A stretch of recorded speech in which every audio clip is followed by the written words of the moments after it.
Plastic മനുഷ്യരാശിക്കുണ്ടാക്കാൻ പോകുന്ന വലിയ വിപത്ത് പറഞ്ഞറിയിക്കുന്നതിലും അപ്പുറമാണ്.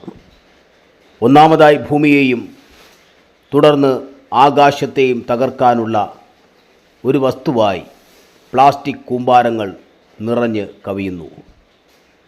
മനുഷ്യൻ ഉപയോഗിച്ച് കളയുന്ന പ്ലാസ്റ്റിക് കുപ്പികൾ കൊണ്ട് ഒരു കലാവിരുന്ന് ഉണ്ടാക്കിയിരിക്കുകയാണ് ഇവിടെ. പ്ലാസ്റ്റിക് വസ്തുക്കളുടെ ഉപയോഗം കുറയ്ക്കുക, കഴിയുന്നതും പ്ലാസ്റ്റിക് വസ്തുക്കൾ ഉപയോഗിക്കാതിരിക്കുക. ഈ ഭൂമിയെ രക്ഷിക്കുവാനുള്ള ഉത്തരവാദിത്തം ഓരോ മനുഷ്യരിലും നിക്ഷിപ്തമാണ്. നമ്മുടെ ജീവിതം നിലനിൽക്കുവാൻ, നമ്മുടെ നാട് നിലനിൽക്കുവാൻ, ഈ ലോകം നിലനിൽക്കുവാൻ, ഈ ഭൂമി നിലനിൽക്കുവാൻ അമിതമായുള്ള പ്ലാസ്റ്റിക് ഉപയോഗം കുറയ്ക്കുക.